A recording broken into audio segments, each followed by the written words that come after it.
wabak COVID-19 ini agar kita dapat memutuskan rangkaian ini agar penyakit ini terus lupus dari negara kita, termasuklah kita di Sabah ini. Kembali bersama rakan tugas di Angkasa Puri. Selamat pagi Malaysia. Baik, terima kasih Saleh Jikri untuk perkembangan yang dibawakan dari Sabah sempena dengan Ops Kuman ataupun Opsnya Kuman yang dilaksanakan di sana, dan kita harapkan agar para petugas dan juga sahabat-sahabat kita di sana juga menjaga keselamatan juga kesihatan masing-masing untuk memastikan kita membawakan perkembangan dari semasa ke semasa kepada seluruh rakyat Malaysia. Baik, seterusnya seperti biasa di Sensat Pagi Malaysia kami ada segmen Pastikan Sahih. Kali ini kita akan bersama dengan Hafiz Dosen akan memberikan pencerahan berkenaan berita palsu yang disebarkan disebabkan oleh COVID-19. Jom.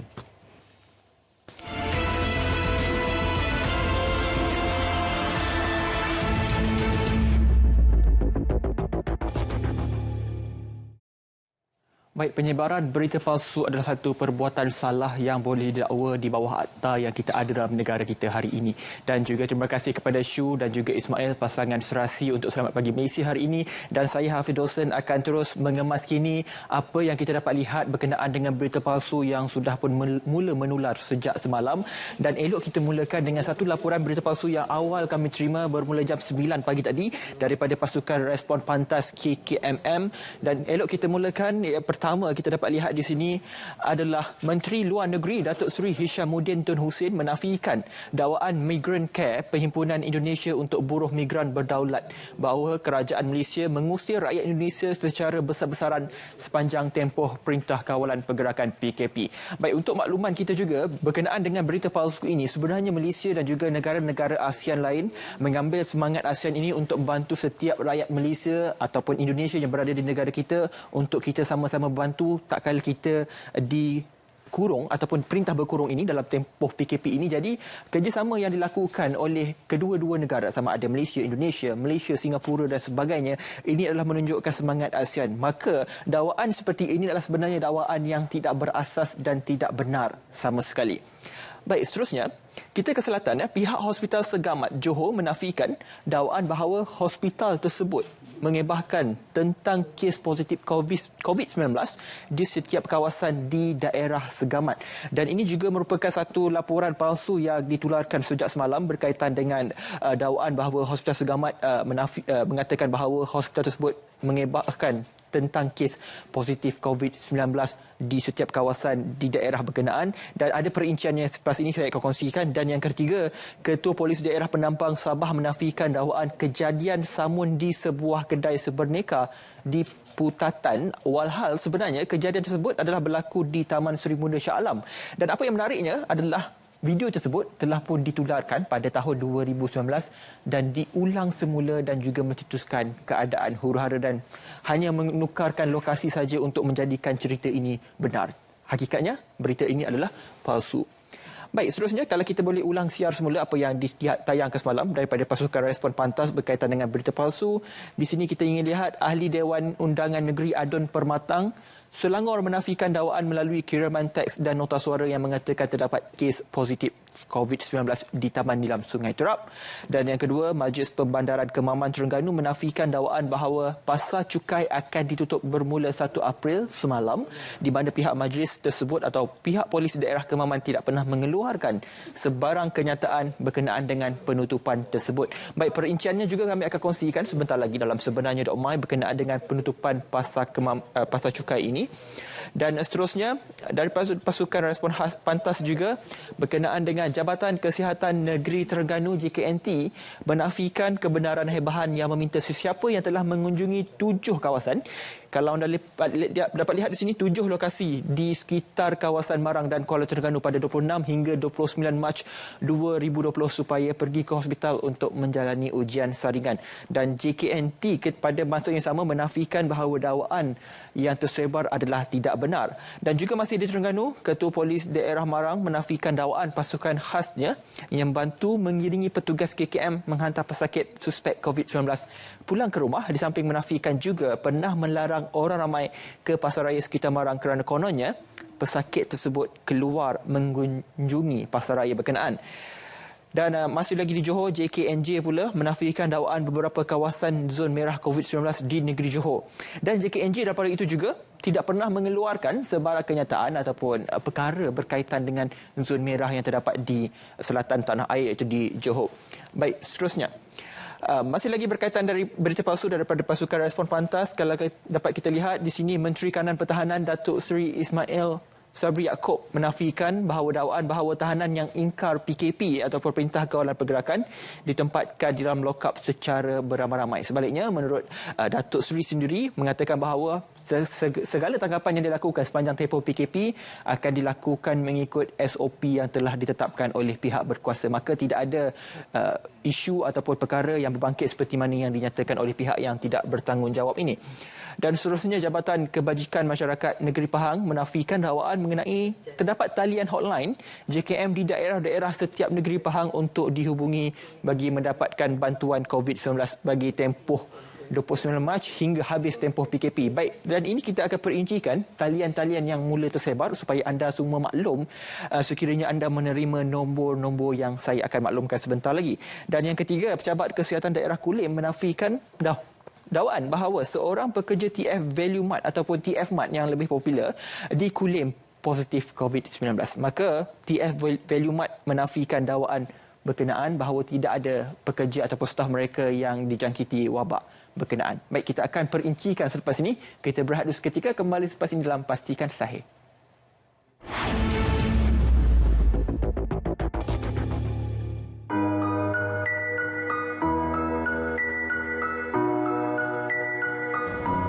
Seperti ungkapan yang sering kita dengar, when the going gets tough, only the tough gets going.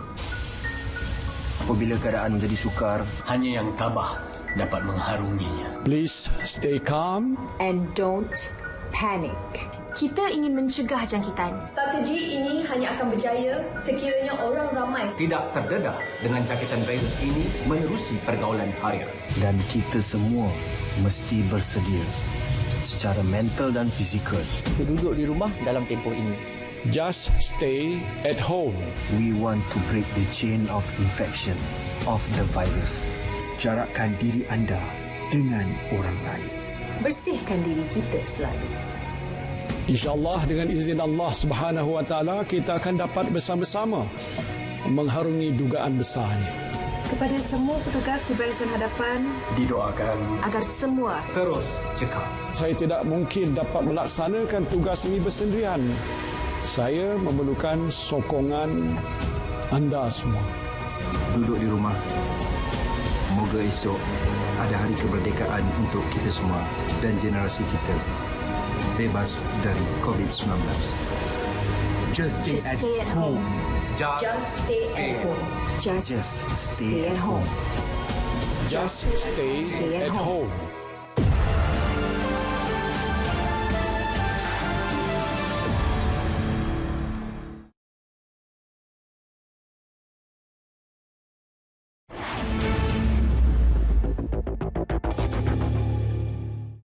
Baik, bertemu kembali dalam Pastikan Sahih. Kita terus saja ke maklumat terkini yang kami boleh kongsikan kepada anda berkenaan dengan waspada penipuan aplikasi mudah alih yang menggunakan nama kerajaan dan juga nama baik Perdana Menteri Malaysia. Baik ini adalah tangkap layar yang telah dikongsikan oleh sebenarnya .my dan juga orang ramai dinasihatkan supaya berhati-hati dengan laman sesawang yang menggunakan nama kerajaan, nama Perdana Menteri atau nama sesiapa sahaja yang anda lihat tidak benar dan anda perlu tentu sahihkan sebelum anda berkongsi kepada orang lain. Baik, dan ini perinciannya berkenaan dengan pasar cukai yang saya kongsikan awal tadi. Berita ini adalah tidak benar, sebaliknya apa yang dinyatakan oleh pihak berkuasa hanyalah dihadkan kepada 30 orang sahaja untuk berada dalam pasar raya pada satu-satu masa dan juga berada dalam jarak 1 meter ataupun kita panggil sebagai penjarakan sosial ataupun social distancing, dan juga pelaksanaan kawalan keluar masuk ke dalam pasar raya hanya satu pintu masuk sahaja dan hanya satu pintu keluar sahaja. Maka tidak ada cerita ataupun isu yang mengatakan bahawa pasar raya di Cukai ini ditutup. Baik, ini yang kita bercakap tentang Hospital Segamat tadi, dan ini adalah laporan terperincinya di seberanjana.my, hebahan maklumat daripada Hospital Segamat sendiri. Dan ini adalah tangkap layar. Kalau saya boleh besarkan sedikit gambaran ini adalah contoh ataupun tangkap layar yang telah pun ditularkan oleh pihak yang tidak bertanggungjawab. 12 orang dilaporkan positif dan kesemua yang dilaporkan ini adalah tidak benar. Baik, seterusnya, dan ini turut menarik perhatian ramai pihak berkenaan dengan anggota ATM dipukul individu kerana melanggar tempoh ataupun larangan PKP. Jelas sekali kenyataan ini adalah tidak benar, dan sebenarnya .my turut menyediakan satu nota suara di sini, jadi anda boleh dengar sekiranya anda tidak menerima mesej berkenaan. Tapi saya yakin dan percaya mesej ini sudah pun menular secara meluasnya. Dan juga menurut Jeneral Tan Sri Afendi Buang sendiri, Panglima Angkatan Tentera merasakan kekecewaan dan juga rasa sedih dengan berita ini, dan menganggap mereka yang mengatakan atau menyebarkan berita palsu ini adalah satu perbuatan yang melampaui batas, adalah tuduhan yang keras kepada pihak ATM sendiri. Dan seterusnya, dan ini perinciannya berkenaan dengan talian hotline JKM Negeri Pahang. Jadi kalau anda boleh lihat di sini, daerah Pekan, Kuantan, Maran sehinggalah ke Bentong dinyatakan, dan talian ini adalah tidak benar. Jadi anda perlu berhati-hati sekiranya anda menerima nombor-nombor yang tertera di kaca TV anda ketika ini. Baik, pastinya anda perlu menggunakan formula SURE as a source you understand our research evaluate sebelum anda mendapatkan maklumat ini. Baik, seterusnya. Dan mereka yang pernah ke 7 kawasan yang saya kongsikan tadi di daerah Marang dan Kuala Terengganu perlu menjalani ujian saringan COVID-19 juga adalah palsu. Okey, baik, kalau anda dapat lihat di sini, ini adalah lokasi-lokasi yang dinyatakan sehingga ke Pasaraya Wahab, Pasaraya Ziri, Pasaraya Maidin Mall dan sebagainya. Semua ini adalah tidak benar. Jadi mereka yang sudah pun ke kawasan yang dinyatakan ini tidak perlu panik, tidak perlu gusar kerana tidak ada arahan untuk anda menjalani ujian saringan COVID-19. Justru anda perlu berada di rumah sepanjang tempoh PKP ini bagi mengelakkan sebarang jangkitan ataupun kita berusaha untuk memutuskan rantaian COVID-19. Baik, dan ini adalah satu laman web yang kita kata sebagai satu scammer ataupun scam berkenaan dengan laman sesawang yang menawarkan data internet 100 gig secara percuma selama 30 ataupun 60 hari. Dan jelas kenyataan ini adalah satu kenyataan yang tidak berasas kerana syarikat telco di Malaysia hanya menyediakan 1 gig satu hari bermula jam 8 pagi sehingga 6 petang bermula semalam 1 April. Jadi ia boleh didapati secara automatik ataupun anda boleh memohon dengan telco yang anda miliki ketika ini. Jadi laman web ini adalah satu laman web palsu, hanyalah untuk mendapatkan maklumat peribadi anda ataupun istilahnya phishing. Baik, seterusnya kalau anda boleh lihat di sini juga video insiden kes Samun yang didakwa di kedai 99 Speedmart di Putatan adalah palsu yang saya kongsikan tadi, dan inilah video yang tersebar berkenaan dengan rakaman ataupun video yang telah pun ditularkan semula yang berlaku pada tahun 2019. Baik, dan seterusnya, ini adalah staff TF Value Mart tadi yang kita kongsikan, dan inilah tangkap layar yang mungkin anda terima sejak semalam berkenaan dengan mengatakan bahawa staff TF Mart itu dijangkiti wabak COVID-19, dan jelas sekali bahawa berita ini adalah tidak benar kerana ia telah pun disahkan oleh Pejabat Kesihatan Daerah Kulim. Baik, semalam Ketua Pengarah Kesihatan Datuk Dr. Noor Hisham mengatakan bahawa kita mempunyai peluang yang sangat cerah untuk memutuskan rantaian COVID-19. 2 minggu kita telah lakukan PKP dan 2 minggu ini menjadi penentu akhir kita supaya kita dapat memutuskan secara sepenuhnya apa yang dikatakan sebagai wabak COVID-19. Ada satu ubat yang kita boleh kongsikan kepada anda. Ubat ni anda tidak boleh dapatkan di farmasi ataupun di mana-mana kedai klinik kesihatan kerana ubat ini adalah duduk di rumah. Jadi semua orang sudah pun memiliki ubat ini, jadi anda perlu taat setia ataupun mengambil ubat ini secara sepanjang 14 hari bermula semalam. Jadi ini adalah ubat yang mampu membendung penularan COVID-19. Jadi ianya terletak kepada kita. Fikirkan sehabis baik, kalau anda mahu 14 hari bulan April sebagai hari terakhir PKP anda, jadi anda terus perlu berada di rumah. Jadi ini saja maklumat yang kita boleh kongsikan untuk pastikan sahih pagi ini. Kita akan kemas kini maklumat terkini berkenaan dengan berita palsu jam 2 suku di TV1 dan juga 6.30 petang juga di TV1. Baik, terima kasih. Jadi kita berehat dulu seketika, kembali selepas ini.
Baik, terima kasih sahabat penyampai kita Hafiz Dolson yang membawakan perkembangan siaran Pastikan Sahih, bukan saja untuk siaran Selamat Pagi Malaysia, tapi Pastikan Sahih juga akan bersiaran pada petang ini untuk membawakan kepada anda gambaran tentang mekanisme penyebaran berita palsu, kandungan berita-berita yang tidak disahkan dan juga bagaimana kita ingin mengesahkan sesuatu kandungan itu sebagai benar ataupun palsu. Dan seterusnya hari ini di siaran Selamat Pagi Malaysia kami nak kongsikan juga kepada anda berkenaan satu program yang diusahakan oleh Bank Islam untuk memastikan agar usahawan PKS B40 kehidupan mereka terus terjamin selepas berakhirnya tempoh PKP ini. Dan program ini dinamakan sebagai iTekad dan juga dilancarkan oleh Bank Negara Malaysia. Jadi kita nak kupas sedikit sebanyak berkenaan dengan program iTekad ini. Selamat datang diucapkan kepada Cik Muazzam Muhammad selaku Ketua Pegawai Eksekutif Bank Islam Malaysia Berhad. Assalamualaikum, selamat pagi Cik Muazzam. Alhamdulillah. Baik, kita melihat kepada keprihatinan kerajaan dalam melancarkan pakej rangsangan ekonomi prihatin rakyat yang mana turut melibatkan penglibatan institusi kewangan ataupun perbankan, dan dalam hal ini penangguhan pembayaran pinjaman dalam moratorium dan juga beberapa insentif lain turut diumumkan bukan sahaja pada individu tapi juga pada PKS. Bagaimana kita melihat peranan Bank Islam dalam memberikan dokongan dan juga komitmen kepada apa yang dihasratkan oleh pakej rangsangan ekonomi prihatin rakyat ini, Cik Muazzam? Okey, terima kasih. Pertama sekali saya ucapkan kepada Ismail dengan Shu kerana menjemput saya untuk datang ke sini, dan saya juga ingin mengucapkan tahniah selamat menyambut ulang tahun ke-74 ya kepada RTM dan kepada seluruh warga RTM kerana terus memberi sumbangan kepada negara selama 74 tahun dah ya. Okey, dari segi pakej rangsangan ekonomi dan juga dari segi penglibatan Bank Islam, kami juga mendukung dan terlibat secara langsung sebenarnya dalam pakej rangsangan ekonomi prihatin seperti yang diumumkan ya, yang terbaru pada hari Jumaat yang lepas ya. Jadi secara umumnya dalam pengumuman itu penglibatan daripada segi perbankan Islam dan segi perbankan secara umumnya kita boleh nampak Perdana Menteri umumkan ada contribution sebanyak 100 bilion sebenarnya contribution daripada banking industry as a whole ya. Sumber yang paling besar daripada contribution 100 bilion ini kepada pakej rangsangan ekonomi itu adalah dari langkah-langkah untuk penangguhan ataupun yang kita sebutkan sebagai moratorium. Kan saya rasa umumnya ramai yang dah tahu yang di mana untuk individu dan untuk perusahaan PKS telah diberikan kemudahan moratorium secara automatik ya, tidak perlu memohon, boleh dapat secara automatik. Maksud moratorium di sini adalah penangguhan pembayaran balik selama 6 bulan. Jadi bermula daripada 1 April 2020 sehingga hujung September tidak perlu membayar balik pembiayaan, contohnya untuk pembiayaan rumah, pembiayaan kereta, pembiayaan peribadi. Ya, tidak perlu bayar balik. Jadi di situ sahaja contribution dia sebanyak 100 bilion. Dan juga perkara yang baru dalam pengumuman pakej rangsangan ekonomi prihatin seperti yang diumumkan pada hari Jumaat lepas itu, ada juga satu komponen yang mana penglibatan terus daripada sektor perbankan Islam ya, yang mana Perdana Menteri mengumumkan bahawa ada introduction of a new, kita panggil program keuangan sosial yang dipelopori oleh Islamic Banks yang mana dia melibatkan komponen of menggunakan dana-dana daripada wakaf, zakat, sedekah, dan kita hybridkan, kita masukkan juga komponen daripada pembiayaan mikro. Jadi tujuan program keuangan sosial ini adalah agar kita menggunakan, kita kata, instrumen keuangan sosial Islam untuk kita menangani cabaran yang dibawa oleh COVID ini, terutama kepada golongan usahawan B40 dan juga mereka yang mungkin pendapatan terjejas ataupun hilang kerja dan ingin memulakan perniagaan sebagai seorang pengusaha perniagaan mikro entrepreneur. Jadi itu adalah penglibatan daripada, kita kata, Islamic Banking Industry lah ya. Dan susulan daripada pengumuman daripada Perdana Menteri itu, Bank Negara Malaysia juga kemudiannya telah membuat pengumuman ya, maknanya untuk program social finance ini satu program yang dipanggil iTCAD, ya, iTCAD yang mana akan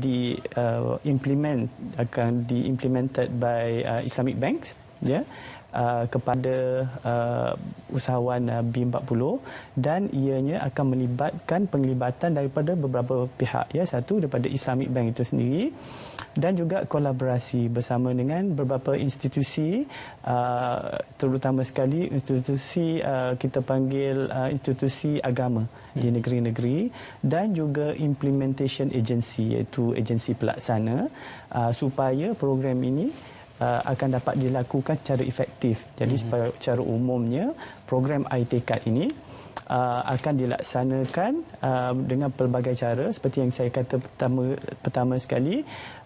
Dana akan diberikan kepada pengusaha B40 ini. Yang kedua, dan dana itu sendiri menggunakan kombinasi pembiayaan mikro dan juga daripada sumber-sumber zakat, wakaf dan juga sedekah, ya. Itu satu. Yang kedua, yang membuatkan ianya unik adalah terdapat komponen yang kita panggil nurturing the entrepreneurs. Maknanya program untuk kita memberikan, kita kata, latihan, monitoring, development kepada these micro entrepreneurs yang mendapat bantuan ini. Itu pun satu komponen penting. Itu yang memerlukan juga penglibatan daripada agensi pelaksana. Okey, baik. Banyak sebenarnya manfaat yang akan diperoleh oleh PKS B40 terutamanya, tapi ada yang tertanya bagaimana sebenarnya untuk mereka memohon dan juga menyemak kelayakan mereka untuk mendapat manfaat daripada iTCAD ini sebenarnya. Okey. Jadi program iTCAD ini seperti yang diumumkan oleh Bank Negara baru-baru ini, buat masa sekarang ini the first bank yang implement iTCAD ini adalah Bank Islam. Jadi sebab itu saya berada di sinilah hari ini, ya. Jadi kami adalah bank pertama yang akan roll out iTCAD ini, insya-Allah.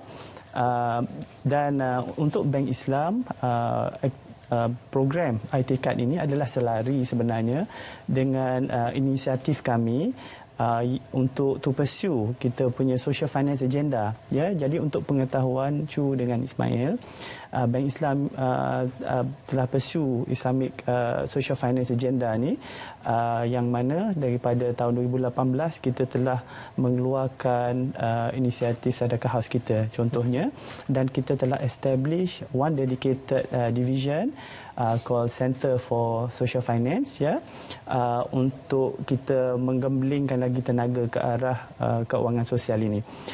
Jadi rentetan daripada inisiatif yang kami ada ini, dan sebagai menyokong inisiatif iTCAD yang dianjurkan oleh Bank Negara itu, jadi kita telah roll out untuk fasa yang pertama ini yang kita buat melalui kolaborasi antara Bank Islam, Majlis Agama Islam Wilayah Persekutuan dan juga SME Corporation. Ya. Jadi kolaborasi tiga institusi yang mana seperti yang saya sebutkan tadi, dana yang kita akan gunakan microfinancing itu akan datang daripada Bank Islam. Juga terdapat dana-dana daripada sedekah, zakat dan wakaf, itu kombinasi dananya daripada Bank Islam juga Majlis Agama Islam Wilayah Persekutuan, dan juga in terms of the training, coaching, development itu akan datang daripada SME Corporation, insya-Allah, ya. Jadi dari segi proses macam mana caranya itu, kita akan roll out program ini secara rasminya pada 1 Mei itu nanti. Jadi maklumat lanjut macam mana nak memohon itu kita akan beri dengan lebih lanjut. Kenapa 1 Mei? Sebab sekarang ni kita masih lagi dalam peringkat PKP, ya. Jadi kalau kita roll out sekarang, nanti jadi situasi yang orang ramai kelam kabut pula nak keluar, nak buat permohonan, bila kita semua sebenarnya diminta supaya tinggal di rumah. Jadi ada masa lagi, cuma saya nak war-warkan dulu di sini pada 1 Mei nanti. Tetapi kalau nak dapat juga maklumat lanjut, boleh hantar melalui email kepada email kami sadaqahhouse@bankislam.com.my, ya. Untuk pertanyaan lanjutlah. Tetapi dari segi permohonan itu sebenarnya kelayakan itu adalah kepada pengusaha mikro dan daripada golongan B40. Bila saya katakan mikro di sini, maknanya sesiapa yang membuat perniagaan sekarang ini secara kecil-kecilan, macam ada yang buat kuih, hantar ke rumah, hantar ke pejabat itu, ada yang menjual di pasar malam and all that ya. Definisi perusahaan mikro ini adalah yang mana jualannya tidak melebihi 300,000 setahun. Ataupun dan sebulan tidak melebihi 25,000 lah kata, sehari tidak melebihi RM800. Jadi itulah lebih kurang kalau nak anggarkan ya. Dan menggunakan tidak lebih daripada 5 orang pekerja lah kita kata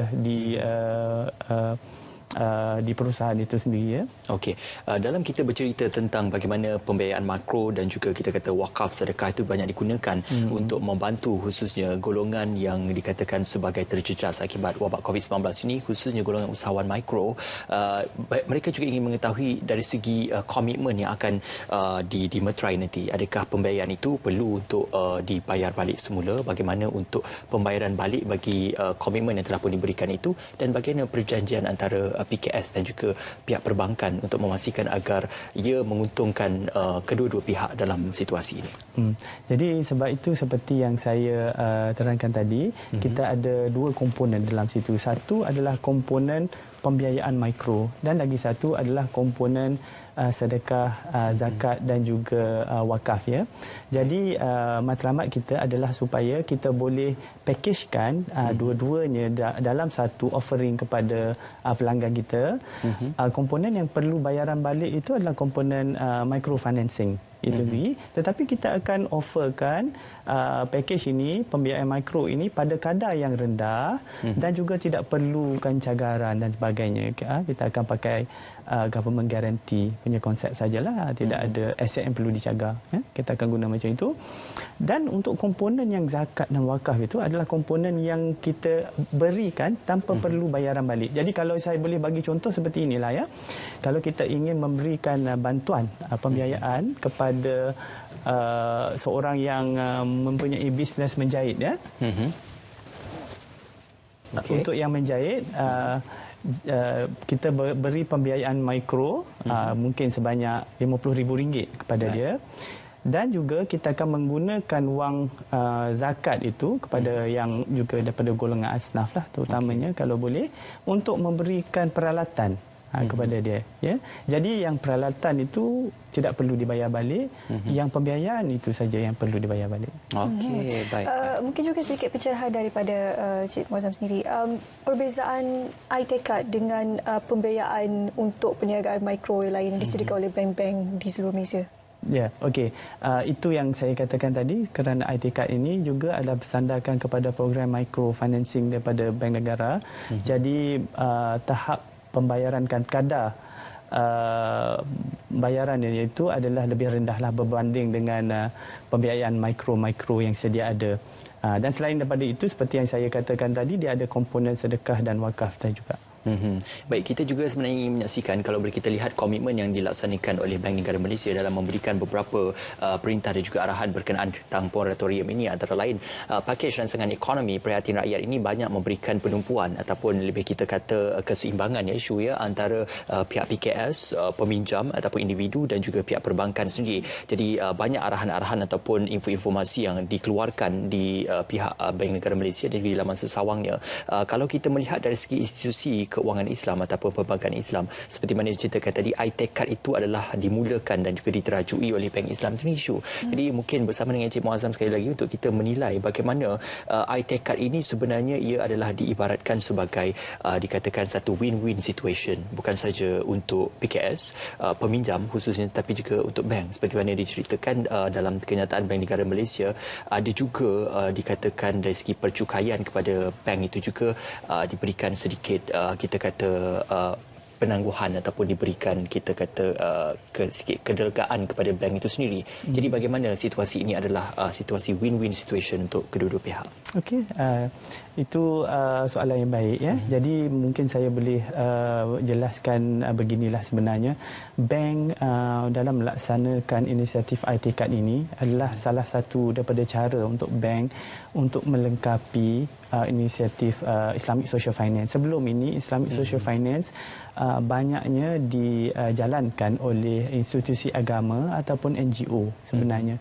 Dan di sinilah bank boleh memainkan peranan untuk melengkapi dengan cara bukan setakat pakai kita kata instrumen zakat, sedekah dan wakaf, kita juga boleh masukkan komponen microfinancing.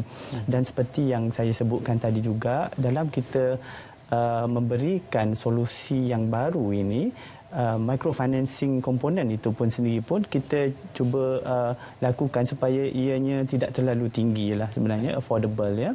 Dan itu sebenarnya lebih kepada agenda kita untuk membantu golongan yang lebih rendah, maknanya golongan B40 lah, yang mungkin sebelum ini mereka mungkin tidak berkemampuan ataupun tidak layak untuk memohon pembiayaan mikro yang biasanya ditawarkan oleh perbankan sebelum ini ya. Jadi ini adalah satu cara untuk kita nurture mereka supaya mereka dapat mendapat kita kata seed capital ya, untuk memulakan perniagaan, mengembangkan perniagaan sampai satu tahap yang mereka dah dewasa dan boleh mendapatkan pembiayaan secara komersial secara biasa, jadi boleh graduate daripada program seperti ini. Sebab itulah komponen training itu diberikan juga ya, supaya mereka ialah sebab perniagaan ini memerlukan lebih daripada modal ya. Betul. It's not just financial capital, it's also about human capital dan sebagainya.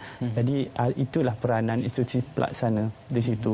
Dan dari segi benefit kepada bank, tidaklah kata benefit tetapi maknanya kelonggaran juga, yang mana seperti yang disebut tadi itu dari segi cukai itu, kalau saya boleh terangkan sini apa yang kami difahamkan ya, maknanya dalam 6 bulan moratorium. So ini bukan berkaitan dengan iTakat saja ya. Ini untuk yang moratorium seperti yang saya sebutkan tadi, yang mana untuk 6 bulan itu peminjam ataupun pelanggan-pelanggan tidak perlu membuat bayaran balik untuk pembiayaan itu. Jadi apa-apa juga pendapatan bank untuk tempoh 6 bulan itu, cukainya hanya perlu dibayar bila jumlahnya itu dibayar oleh pelanggan. Jadi maknanya bukan kata tidak ada cukai bagi bank, tapi cukai bagi bank untuk tempoh itu pun ditangguhkan jugalah for that component. Jadi itu adalah salah satu cara. Jadi perlu saya tekankan di sini, maknanya untuk yang program moratorium ini adalah satu instrumen yang penting lah untuk merangsangkan ekonomi dan juga untuk memberi kita kata relief kepada para pelanggan di luar sana, sebab kita pun faham ya, ramai yang terkesan daripada wabak COVID ini, maknanya pendapatan mereka terjejas dan sebagainya. Jadi apa-apa pun aliran wang tunai yang kita boleh savekan, maknanya yang tidak perlu bayar di dalam tempoh 6 bulan ini, saya rasa akan dapat memberi kesan yang besar kepada individu dan juga perusahaan PKS di luar sana. Jadi saya pun alu-alukanlah kepada para pelanggan semua, ambillah kesempatan daripada moratorium ini ya, supaya satu, bagi mereka yang pendapatan terjejas, apa-apa pun wang yang tidak perlu dibayar buat sementara waktu 6 bulan ini cukup untuk membayar perkara-perkara lain yang lebih asas mungkin ya. Ataupun bagi yang mungkin pendapatan tidak terjejas, gunakanlah wang yang kita dapat save dengan selama 6 bulan ini, tidak perlu bayar ni, untuk build up kita punya emergency reserve sebenarnya. Sebab kita pun tidak tahu ya, tempoh COVID ini, satu, tempoh untuk wabak itu sendiri menurun dan berhenti, itu satu. Tetapi tempoh pemulihan ekonomi selepas itu pun mungkin akan mengambil masa. Jadi ini adalah waktunya untuk kita build up kita punya emergency reserve lah. Dan kalau kita kembali ke iTakat semula, seperti apa yang dikongsikan sebentar tadi, ada kolaborasi dengan beberapa NGO syarikat yang terlibat dalam bidang kewangan ini. Juga Pusat Zakat juga turut terlibat. Jadi mungkin ada sedikit persoalan dan juga keraguan daripada PKS daripada golongan B40 yang bukan beragama Islam. Apabila program iTakat ini berkolaborasi dengan Pusat Zakat, adakah mereka turut layak untuk meminta dan juga mendapat manfaat daripada program tersebut? Ya, boleh. Jadi tujuan utama program iTakat ini bukan bukanlah untuk memberikan perkhidmatan yang eksklusif kepada golongan Islam sahaja. Ianya terbuka sebenarnya kepada Islam dan juga bukan Islam. Tetapi mungkin saya boleh tekankan di sini bahawa seperti yang saya katakan tadi, dia ada komponen Islamic Social Finance instrument, dia ada komponen microfinance. Okey, jadi kita pun faham bila instrumen zakat itu dari segi pemberiannya perlu diberikan kepada golongan asnaf tertentu. Dia ada 8 kan, Muslim dan asnaf. Itu tetap perlu disalurkan kepada golongan ini, golongan tertentu sahaja. Jadi secara umumnya bukan untuk non-Muslim. Tetapi dia ada komponen which is the pembiayaan mikro. That part adalah terbuka kepada Muslim dan non-Muslim, ya. Okay. Jadi secara keseluruhannya program ini adalah terbuka. Cuma ada certain komponen dia sahaja yang memang khusus kepada golongan Muslim asnaf. Okey, untuk pembiayaan mikro di bawah iTekad itu, adakah tadi diceritakan tentang untuk mereka yang dikategorikan sebagai 300,000 pendapatannya. Jadi bagaimana pula kalau pembiayaan itu tadi disebutkan untuk financial capital dan juga human capital. Bagaimana pula pembiayaan itu digunakan untuk kita kata automation capital, untuk membeli kita kata barangan-barangan yang berteknologi tinggi dan sebagainya untuk memajukan perniagaan, mungkin untuk mengeluarkan mereka daripada kategori PKS, dan adakah itu dibenarkan di bawah skim iTekad ataupun pembiayaan makro yang ditawarkan? Okey. Jadi kalau boleh saya jelaskan sedikit. Bila saya kata 300,000 itu bukannya maksudnya pendapatan pengusaha itu 300,000 itu biasanya jualan, belum ditolak lagi kos jualan dan sebagainya lah. Jadi kalau kata orang yang menjual di pasar malam, jumlah jualan dia tu 300,000, tapi selepas ditolak daripada kosnya tu, pendapatannya tu mungkin tak sebanyak itu. Okey, itu satu. Dan yang kedua adalah program iTekad ini adalah untuk pengusaha mikro. Definisi pengusaha mikro ini seperti yang saya kata tadi tu, dapat dijualannya tidak lebih 300,000 dan jumlah pekerjanya tidak lebih daripada 5 orang. Dan jumlah pembiayaan untuk program iTekad ini sendiri antara RM1,000 hingga RM50,000. Okey. Ya? Dan jumlah tempoh paling lama pun 5 tahun. Jadi berbalik kepada soalan maknanya untuk otomasi itu, sebenarnya di Malaysia kita ada program lain untuk automation sebenarnya, dan program ini adalah dikhususkan kepada segmen SME pula, PKS. Jadi PKS ini dia segmen di atas sedikit daripada yang mikro yang kita bercakap tadi. Jadi PKS ini dia kalau boleh imagine dia punya jualan dia tu melebihi 300,000 ya, dan tidak lebih daripada 20 juta lah. Jadi dia punya range tu besar. Dan ada sebenarnya special relief scheme di bawah Bank Negara juga untuk automation pula. Jadi itu memang ada, tetapi ianya tidak ditawarkan melalui iTekad. Tetapi untuk program itu ada program yang lain. Okey, baik. Terima kasih kepada Cik Muazzam Mohamad selaku Ketua Program Eksekutif Bank Islam Malaysia Berhad untuk berkongsi berkenaan program iTekad. Kalau ada terlepas untuk mendapatkan maklumat, anda boleh ke YouTube sekali lagi Berita RTM untuk tonton slot kami hari ini untuk dapatkan sikit pencerahan berkenaan iTekad. Betul. Yang penting adalah pesanan daripada pihak Bank Islam sendiri untuk anda mendapatkan maklumat yang sahih itu dengan menghubungi secara terus pihak Bank Islam, dan juga pastikan segala maklumat ataupun mesej-mesej yang anda dapat di telefon bimbit dan sebagainya, dapatkan pengesahan daripada pihak Bank Islam sendiri untuk mendapatkan pengesahan lebih lanjut dan juga untuk berurusan dengan pihak Bank Islam. Baik, kita akan berjeda seketika dan kita akan bersama dengan sahabat kita di Langkawi untuk bercerita tentang hebahan Perintah Kawalan Pergerakan yang memasuki fasa kedua di kawasan tumpuan orang ramai bersama Muhammad Najib Masyur. Silakan Najib.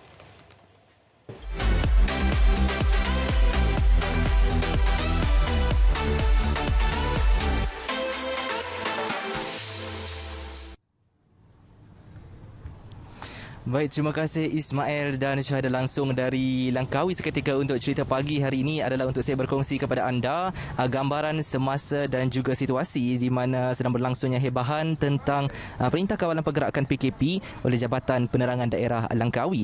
Untuk hari ini Jabatan Berkenaan mengadakan hebahan di Pasar Awam Padang Mat Sirat Langkawi yang mana saya berada ketika ini sejak pukul 9 pagi tadi, sebelum akan diteruskan ke beberapa lokasi lain sekitar daerah Langkawi. Sejak PKP ini dilaksanakan dan bermula semalam telah pun memasuki fasa yang kedua sehingga 14 April depan. Jabatan Penerangan Daerah Langkawi telah pun membuat hebahan dengan pelbagai cara, antaranya adalah menerjah ke perkampungan-perkampungan di sekitar Pulau Langkawi. Baik, perinciannya bersama dengan saya pada ketika ini untuk berkongsi ialah Puan Siti Nur Salwa Abdul Razak, iaitu Pegawai Penerangan Daerah Langkawi. Assalamualaikum Puan. Waalaikumsalam.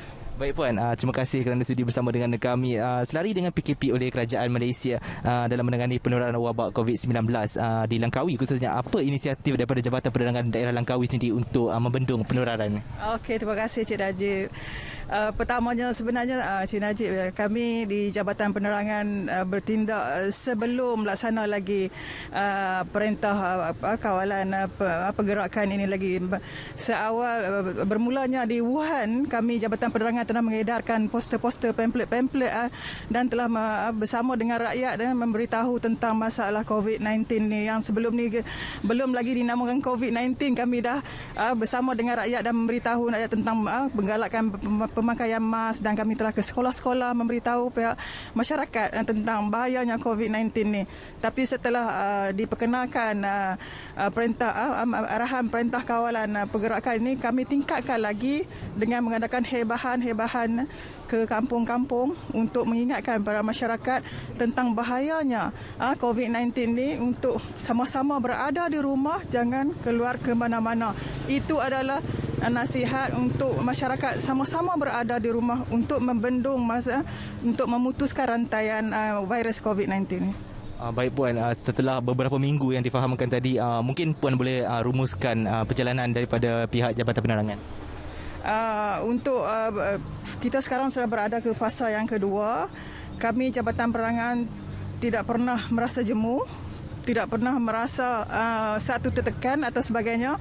Kami tidak pernah merasa cuti. Walaupun kami bekerja dari rumah, kami tetap menjalankan tugas seperti mana yang diarahkan, dan hari-hari kami akan bersama-sama dengan masyarakat masuk kampung.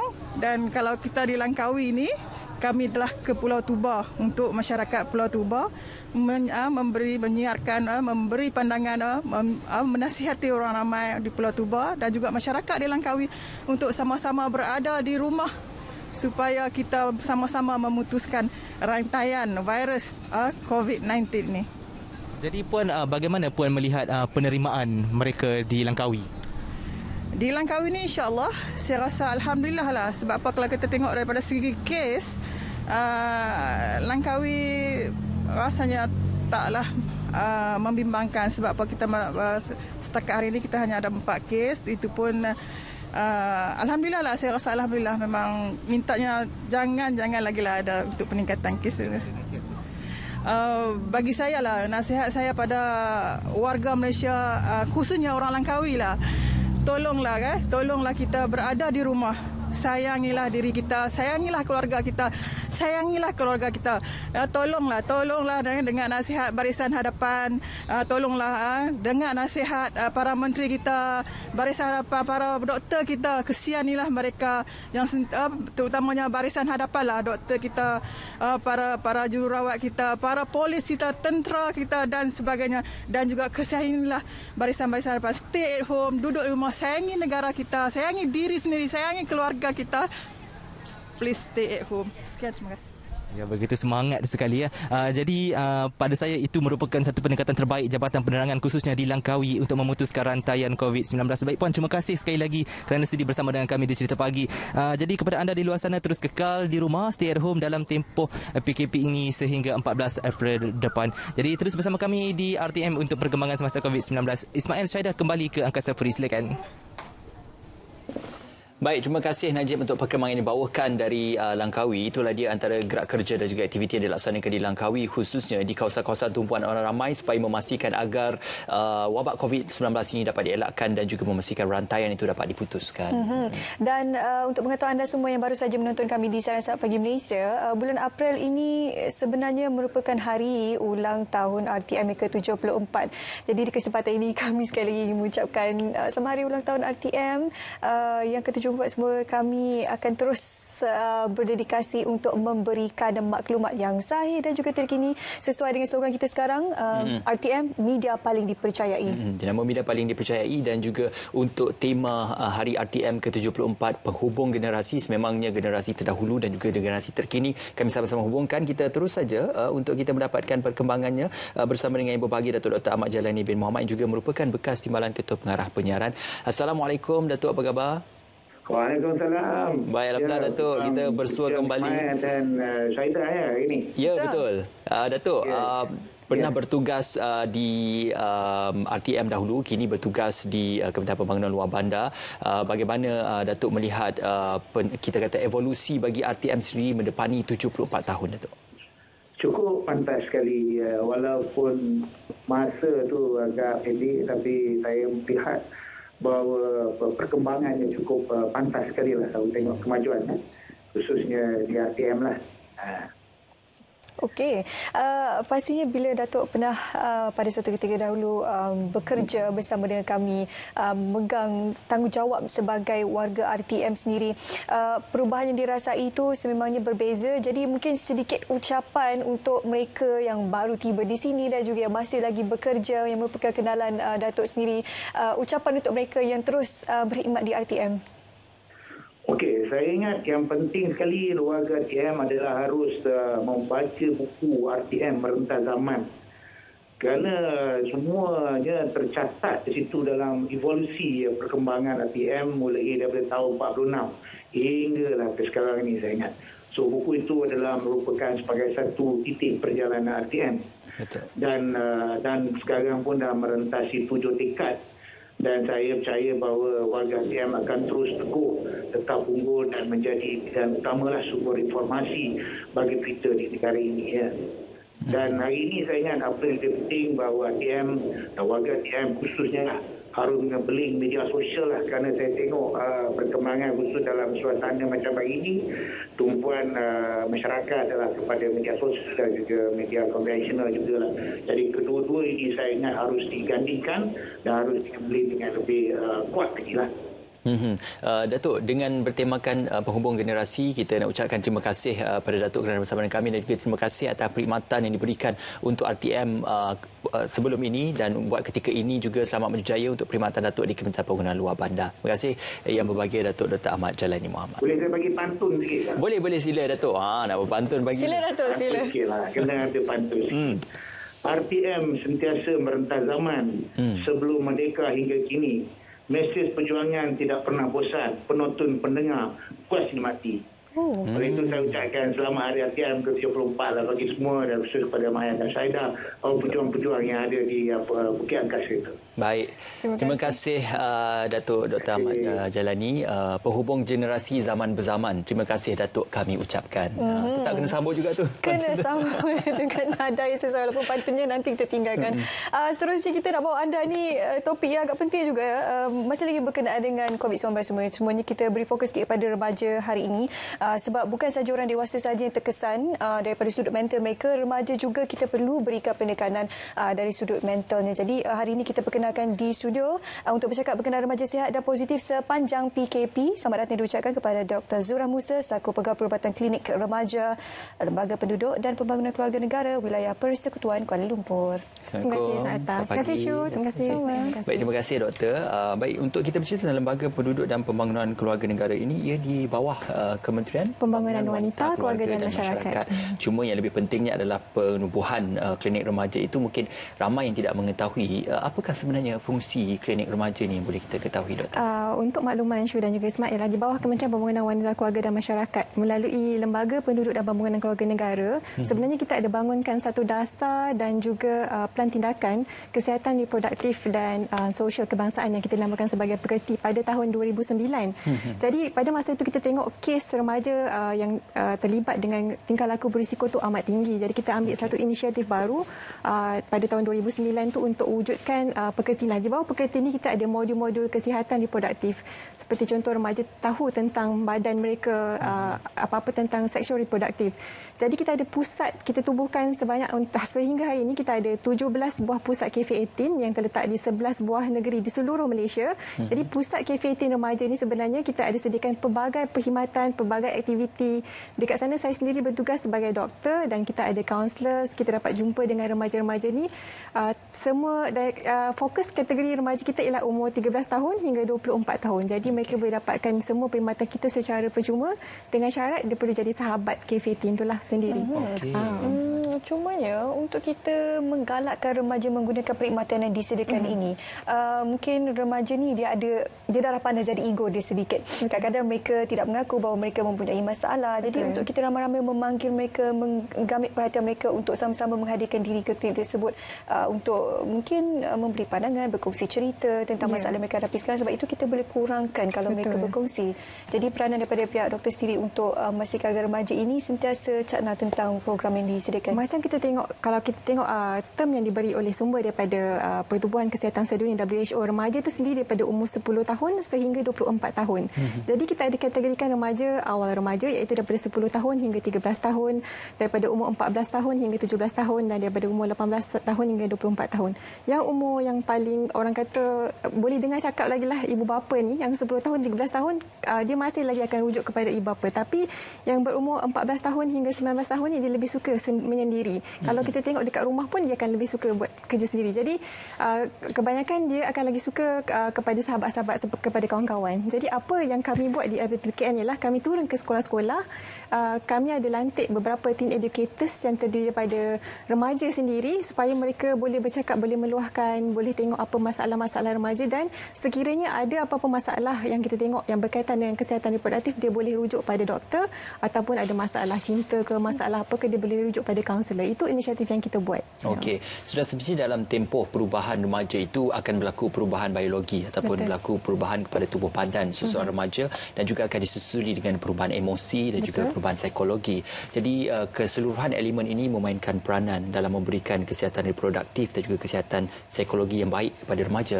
Jadi bagaimana untuk kita memberikan nasihat bermula dari kesedaran tentang tubuh badan kepada kesedaran tentang mental dan juga psikologi remaja itu? Okey, kalau kita tengok, kalau ini berkaitan dengan tempoh COVID ni sendirilah, remaja tu sebab kenapa kita tengok dia berlaku, ada involve dengan tingkah laku yang berisiko tinggi tu sebab hormon tu sendiri. Hormon remaja, hormon pertumbuhan tu sendiri yang menyebabkan remaja, tak kisah lelaki atau perempuan, dia akan cuba untuk lakukan sesuatu yang baru. Remaja memang dia suka explore, dia suka nak buat benda yang baru. Lagi-lagi kalau kawan-kawan dia pengaruh, panggil mungkin nak merempit ke, nak cuba bahan-bahan yang terlarang, nak merokok, memang dia sukalah. Jadi pada masa yang sama mereka juga perlu tekankanlah untuk menjaga kesihatan badan mereka. Dalam tempoh dalam PKP ni dan tempoh COVID ini, remaja juga terkesan sebenarnya dengan isu kesihatan mental ni juga. Mereka juga tertanya-tanya apa akan jadi kalau terkena jangkitan, adakah mereka akan berlaku komplikasi seperti jangkitan paru-paru atau kematian. Kalau jangkitan COVID ni terkena pada keluarga ataupun rakan-rakan yang mereka sayang, apa akan jadi dan bilakah virus ini, jangkitan ini akan berakhir. Itu semua isu yang dialami oleh remaja itu sendiri. Jadi dengan mengamalkan kebersihan yang betul, teknik yang telah disyorkan oleh Kementerian Kesihatan, saya kira itu juga akan membantu untuk dari segi kesihatan mental remaja itu sendiri. Dan bila kita bercerita berkenaan PKP dan juga remaja ini, saya rasa mungkin kebanyakan tekanan itu datang sebab mereka tak boleh keluar rumah. Remaja suka mencuba benda baru. Kebanyakan masa, terutama mereka yang sudah sedikit renggang dengan ibu bapa, akan meluangkan masa mereka di luar. Jadi bila ada tempoh PKP ni, mereka tak boleh keluar dan itu akan menambahkan tekanan untuk mereka. Kalau dilihat pun ada beberapa tahanan disebabkan yang melibatkan remaja di negeri-negeri kerana melanggar dan juga ingkar arahan PKP ini. Jadi macam mana daripada pihak doktor sendiri untuk kita memberikan nasihat kepada mereka dan juga penerangan berkenaan apa yang mereka sedang alami sekarang ni? Okey, kalau kita tengok dalam saban hari-hari lah surat khabar, kita tengok laporan berita melaporkan ada banyak yang ingkar perintah dan antara mereka tu golongan remaja juga, umur 15 tahun, 19 tahun, buat private party, semua kita ada tengoklah. Jadi bila kita tengok remaja tu sebenarnya dia tidak suka dikongkong. Lagi-lagi kalau remaja tu mungkin tinggal di kawasan yang kita ada tengok ada beberapa siaran berita melaporkan keluarga dilema yang duduk di kawasan PPR, mungkin tiada ruang privasi sendiri untuk pergi ke mana-mana. Jadi mereka rasa terkongkong, ataupun mungkin ada remaja yang pada masa ni ia perlu, sebab biasanya dia akan cari duit pocket money sendiri. Dia akan buat kerja sampingan, tapi pada masa macam ni dia dah tak boleh nak buat apa-apa.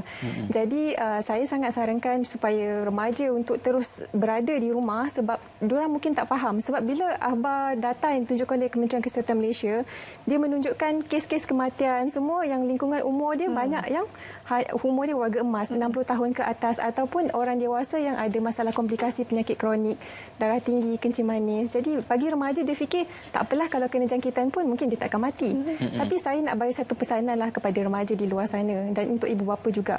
Kita bayangkan ada satu, saya cuba bagi contoh lah ya, Aiman, bukan nama sebenar, bukan anak Mak Cikiah juga, ataupun Alia.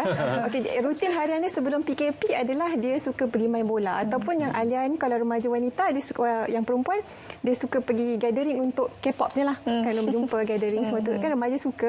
Jadi kalau dia pergi juga, dia degil juga untuk keluar, kemudian dia berjumpa dengan kawan-kawan dia lah dalam 1 jam, setengah jam macam tu. Mungkin ada kawan-kawan dia juga yang ada jangkitan COVID tu, dah terkena, mungkin ada ahli keluarga ataupun dia ada kontak rapat. Jadi bila dia balik rumah, kebetulan Aiman ni atau Alia ni bukan nama sebenar, dia duduk dalam satu keluarga yang luas, yang terdiri daripada datuk nenek yang mungkin berumur 70 tahun ke atas, ataupun ada ibu atau bapa, ataupun ibu bapa yang ada penyakit kronik seperti kencing manis, darah tinggi. Ada adik pula umur 3 tahun, 4 tahun, dan kemudian lagi tambah kalau ada kakak dengan abang ipar dan kakak pula tengah mengandung umur dalam 6 bulan mungkin. Jadi Aiman atau Alia tu sendiri dah bawa risiko. Kalau dia ialah pembawa, dia akan menjangkiti semua orang-orang yang bergolongan risiko tinggi ni.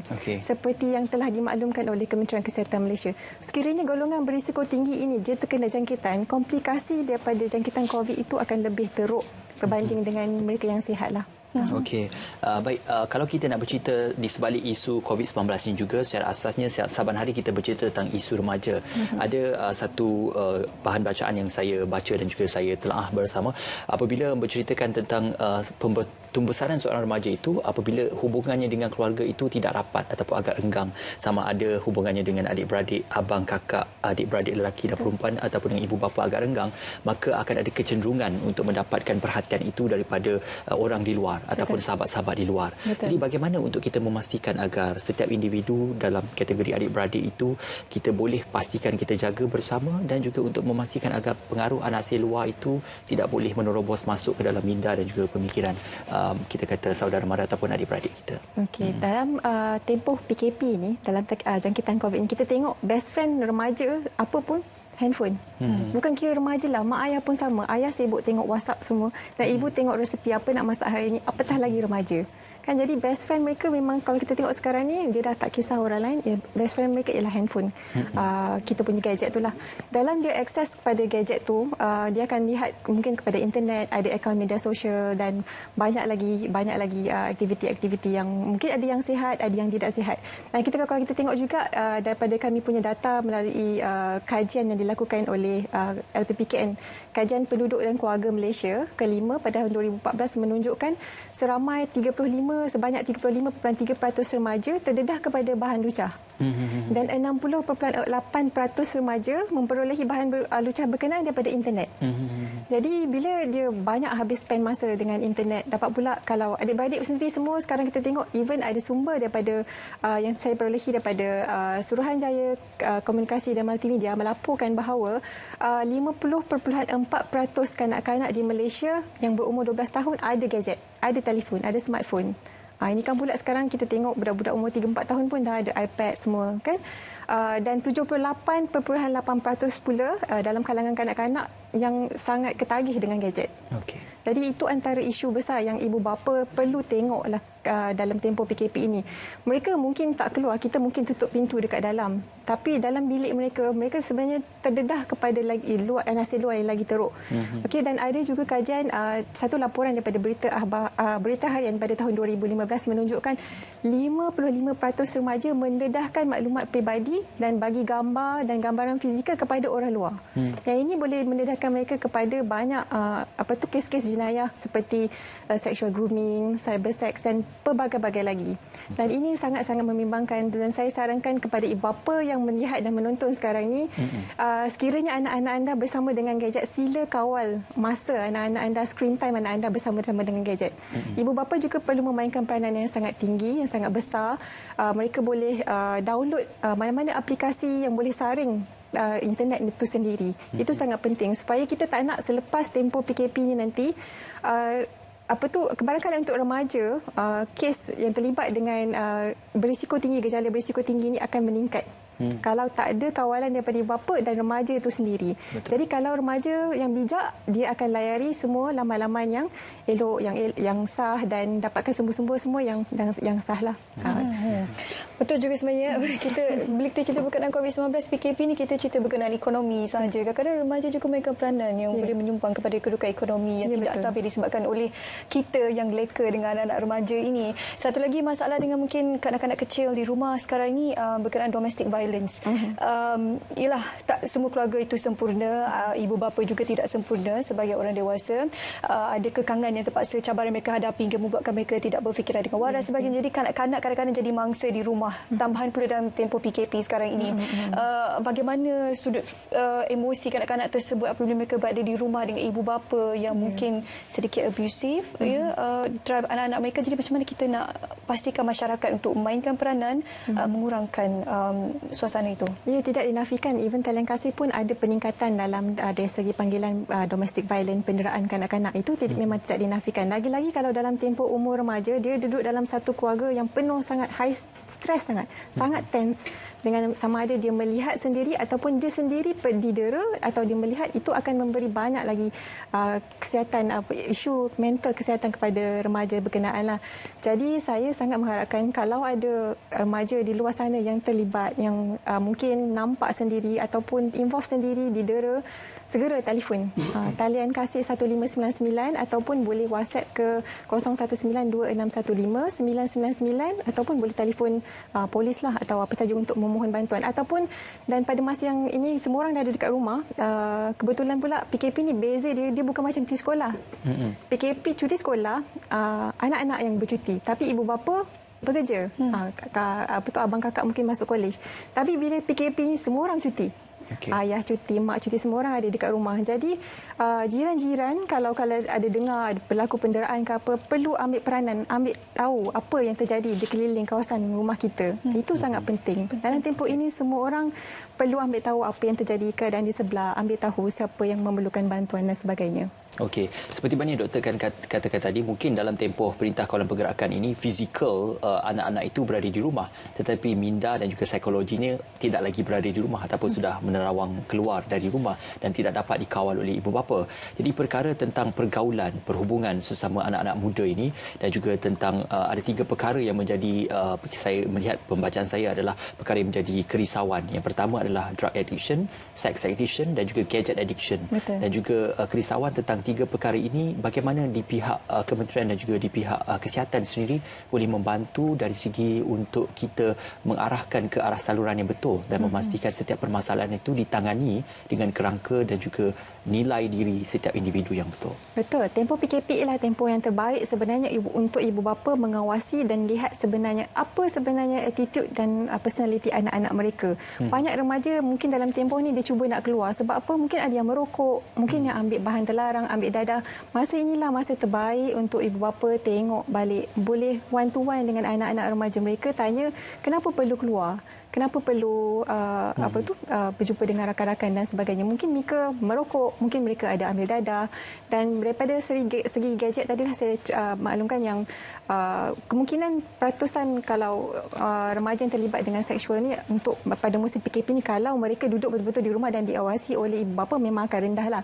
Tapi saya tidak tolak dalam tempoh PKP ni, sekiranya mereka menggunakan gadget ataupun laman media sosial ataupun masuk ke web chat ke mana-mana, dia akan berkenalan dengan orang yang tak dikenali. sendiri. Betul. Kemudian selepas tempoh PKP, apa yang dia akan buat, dia mesti nak pergi jumpa. Kalau orang tu baik, mungkin dia hanya nak, tapi kalau mungkin dia ambil kesempatan, mungkin akan berlaku kes rogo dan sebagainya lah.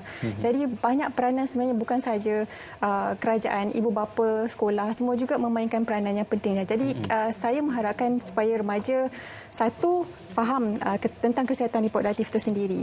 Macam kami dalam tempoh PKP ini, saya sangat mengesyorkan remaja, ibu bapa boleh bantu untuk anak-anak untuk download, untuk membuat turun satu aplikasi yang kami dah bangunkan sendiri, K15. Dan melalui boleh download daripada kita punya daripada Google Store ataupun daripada Apple Store. Boleh download dan terus berkomunikasi dengan kami secara alam maya. Boleh chat terus dengan saya, boleh chat dengan kaunselor-kaunselor yang ada dalam kita punya inilah. Jadi remaja boleh dapatkan apa yang dia tak faham. Mungkin dia keseorangan.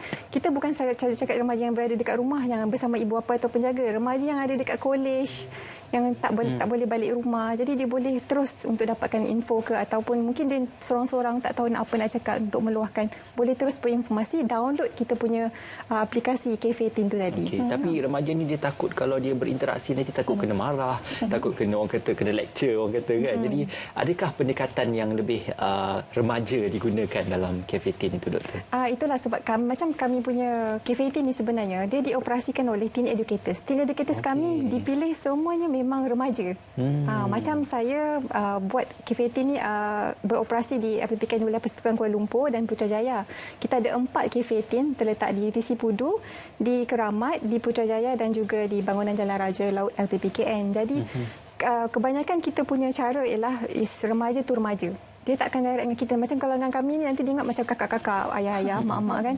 Jadi yang lebih banyak kita akan bagi supaya remaja kepada remaja. Jadi bila adik-adik download K15 ni punya aplikasi, dia sebenarnya konteks bersama dengan remaja kepada remaja.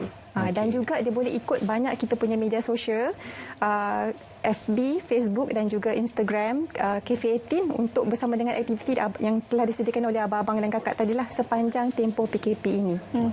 Memang sangat mesra remaja. Yang itu saya boleh mula dimuat turun sekarang di Google Play dan juga App Store untuk adik-adik ataupun para remaja yang berusia dari belasan tahun, 14. Kalau ikutkan kami punya umur ialah 13 hingga 24 tahun. 13 hingga 24 Tapi tahun. Kita terima remaja untuk dalam musim tempoh PKP ini untuk bersama-sama download. At least boleh tahu.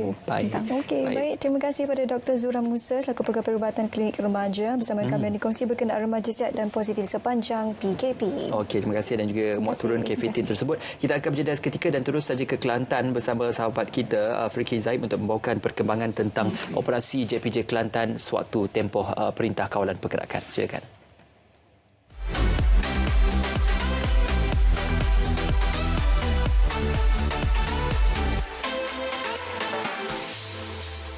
Sampai di Angkasa Puri, Assalamualaikum dan salam sejahtera. Hari ini saya bersiaran dari Pejabat JPJ Negeri di Panji, Kota Baru. Dan hari ini kita nak hari ini untuk cerita pagi dari Kelantan, kita nak berkongsi sedikit mungkin maklumat ataupun yang menjadi kekeliruan ataupun daripada orang ramai. Mungkin kita nak bersama dengan pengarah JPJ Negeri, Tuan Hanif Yusabra Yusof. Dan kita nak terima kasih Tuan kerana sudi bersama Pagi Malaysia hari ini. Dan mungkin Tuan, mungkin pendekatan yang digunakan oleh JPJ Kelantan sepanjang tempoh PKP ni macam mana sebenarnya? Assalamualaikum, selamat pagi. Kita sedia maklum bahawa kerajaan telah mengambil keputusan untuk melanjutkan PKP ini sehingga 14 April ni. Yang mana JPJ adalah salah satu agensi kerajaan yang menguatkuasa undang-undang dan peraturan jalan raya dan juga merupakan agensi yang memberi perkhidmatan kepada orang ramai. Oleh hal yang demikian, bagi memastikan keselamatan jalan raya, unit-unit operasi penguatkuasa JPJ Negeri Kelantan masih lagi kita gerakkan di seluruh jalan-jalan di Negeri Kelantan. Cumanya JPJ melaksanakan operasi secara rondaan yang hanya melibatkan anggota dalam kumpulan yang lebih kecil lah sepanjang tempoh PKP ini. Dan pada masa yang sama juga, untuk pengujian pemanduan, kita terpaksa tangguhkan dahulu sehingga PKP ini diisytiharkan berakhir lah. Dan berikutan penularan kes COVID-19 ni dengan mengambil kira kesihatan awam dan juga kaki tangan yang berada di kaunter, semua kaunter JPJ di seluruh negara termasuk juga JPJ Negeri Kelantan ditutup sepenuhnya. Maknanya pada masa ini orang ramai tidak dapat melakukan sebarang urusan kaunter GPJ sepanjang tempoh PKP ini.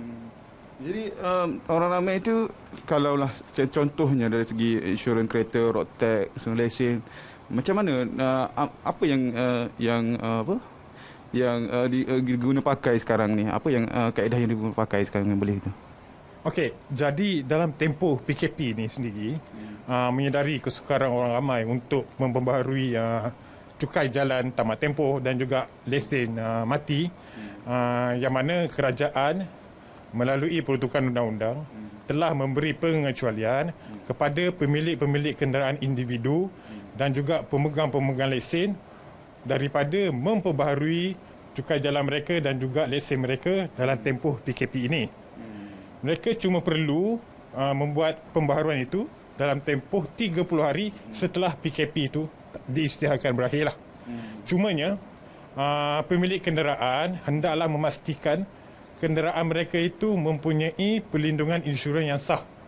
Yang mana orang ramai boleh mendapatkan perlindungan insurans ni sama ada secara atas talian ataupun melalui ejen-ejen syarikat insurans yang berkaitan. Ini bukan apa, sekiranya berlaku kecelakaan atau kemalangan jalan raya, setidak-tidaknya pemandu dan juga kenderaan tersebut mendapat perlindungan insurans. Jadi itu dari segi keselamatan lah ya, anggota yang bertugas di luar tu, dari segi penekanan dari segi tu macam mana tuan buat? Ya, JPJ agak memberi penekanan yang agak berat berkaitan dengan keselamatan sepanjang tempoh PKP ini, yang mana mereka diminta untuk menjaga kesihatan mereka, mengelak daripada melakukan perhubungan yang rapat di antara orang ramai, dan pada masa yang sama kita meminta mereka untuk lebih berada di pejabat daripada berada di luar. Dan saya juga ingin nasihatkan kepada orang ramai agar tidak berpusu-pusu di jalan raya, tidak memandu dalam keadaan yang tidak tentu arah tujunya, dan dinasihatkan juga agar mereka menggunakan kenderaan dalam keadaan yang perlu sahaja. Selain daripada itu, duduk saja di rumah. Itu saja. Terima kasih tuan kerana sudi bersama Selamat Pagi Malaysia pada pagi ini, dan mungkin itu sahaja dulu perkongsian yang dapat saya berikan dari untuk cerita pagi dari Kelantan untuk pagi ini. Apapun orang ramai perlulah mengutamakan kebersihan diri dan duduk di rumah, jangan keluar. Okey, kembali kepada rakan menyampai di Angkasa Puri untuk perkembangan selanjutnya. Silakan. Baik, terima kasih rakan penyampai kita Fikri Zaib yang berada di Kelantan. Kalau kita lihat memakai pemakaian topeng penutup hidung dan juga mulut itu tadi sebenarnya satu langkah pencegahan. Cuma sekiranya anda bergejala, pastikan pakai setiap masa dan pastikan anda mematuhi perintah yang dikeluarkan oleh pihak kerajaan. Dan sekali lagi kami ingin war-warkan kepada anda semua bahawa sekarang ini kami sebenarnya di RTM sedang menyambut hari ulang tahun yang ke-74. Jadi kalau anda bersama dengan kami daripada pukul 8 pagi tadi, kita ada siri-siri kami cuba untuk mendapatkan panggilan daripada mereka yang pernah berkhidmat di RTM dan juga pernah berbakti di sini untuk berkongsi ucapan dan juga nasihat daripada mereka. Jadi sekarang ini di talian yang sudah pun bersedia iaitu Haji Yusof Hamid selaku sebelum ini merupakan bekas pengarah Mida JAKIM untuk mungkin memberikan sikit ucapan sempena hari ulang tahun RTM ke-74. Assalamualaikum. Selamat pagi Tuan Haji. Waalaikumsalam warahmatullahi wabarakatuh. Selamat pagi. Alhamdulillah. Apa khabar Tuan Haji? Alhamdulillah ya. Baik, Tuan Haji, kita nak bercerita ni tentang dokongan yang diberikan oleh JAKIM juga. Banyak siaran-siaran yang disiarkan dari pihak JAKIM untuk disiarkan di TV1. Semestinya JAKIM berkolaborasi rapat dengan RTM. Pernah bekerja di JAKIM juga, Tuan Haji, mungkin boleh kongsikan antara kolaborasi JAKIM dan RTM sebelum ini, petugas-petugas yang sentiasa memberikan sokongan dan juga dokongan untuk petugas di RTM juga. Okey. Terima kasih Ismail dan Yesu. JAKIM telah diberi peranan untuk membuat program-program unsur agama untuk disiarkan di RTM. Jadi peranan inilah yang dimainkan oleh bahagian penyiaran JAKIM. Dulu dikenali dengan bahagian media, tapi sekarang telah dikenali dengan bahagian penyiaran JAKIM. Jadi program-program agama yang dibuat oleh pihak JAKIM adalah untuk memberi penerangan dan juga penjelasan kepada seluruh rakyat Malaysia mengenai pemahaman agama, khususnya agama Islam di negara kita. Jadi pelbagai program lah yang kita buat. Biasa seluruh negara biasa dengan program Forum Perdana Iwan Islam. Ya, itu merupakan tonggak program JAKIM pada masa ini. Dan program-program lain di Mukadam dan juga beberapa program lainlah yang dibuat secara langsung dan juga rakaman untuk senang kita bersama. Jadi melalui program-program ini kita dapat menjelaskan kepada rakyat tentang kefahaman mengenai agama Islam itu sendiri. Jadi saya rasa sehingga kini kita masih lagi menjalankan program itu. Walaupun saya sebenarnya telah 2 bulan negara dari perkhidmatan kerajaan. Ya, Cik Ismail dan juga Su. Okey, baik. Untuk terakhir mungkin Tuan Haji sedikit ucapan yang ringkas untuk kesemua petugas-petugas yang pernah berada di ATM dan juga yang masih lagi menjalankan tanggungjawab mereka di sini. Okey, terima kasih Su dan juga Ismail. Saya sebenarnya berkhidmat lebih daripada 26 tahun dengan ATM. Jadi 3 dekad bersama ATM.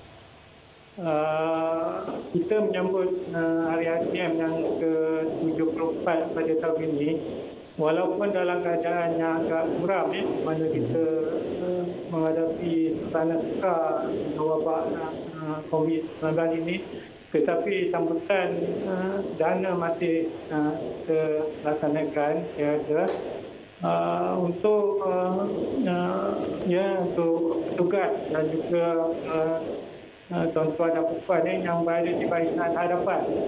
Ya, sentiasalah memberi perkhidmatan yang terbaik kerana ATM merupakan penyampai 3M fungsi utama kita iaitu menyampaikan maklumat, mendidik dan juga menghibur itu merupakan kita punya peranan lah yang perlu kita laksanakan. Jadi sebagai frontliner ini perlu dilaksanakan dengan penuh tanggungjawab supaya semua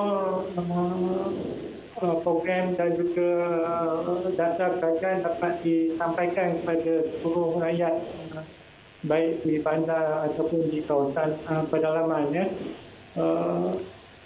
dengan jenama yang paling dipercayai pada masa ini. Saya harap ATM akan terus kekal sebagai badan kerja yang berulung di negara ini. Jadi sekali lagi saya ucapkan selamat menyambut Hari ATM ke-74 pada semua anggota Jabatan Penjara Provinsi. Okey, baik, terima kasih Tuan Haji Yusof Hamid kerana bersama dengan kami. Sokongan diberikan oleh Jabatan Kemajuan Islam Malaysia JAKIM dalam melaksanakan beberapa kita program-program yang menjadikan ATM sebagai penyiar rasmi dan juga program yang dikongsi juga bersama. Baik, kita akan berjalan seketika Syu dan kita akan kembali selepas ini untuk kita bersama dengan segmen agensi kaunseling dan pengurusan kredit AKPK. Sebelum itu kita saksikan sedikit bingkisan berkenaan agensi kaunseling dan pengurusan kredit AKPK.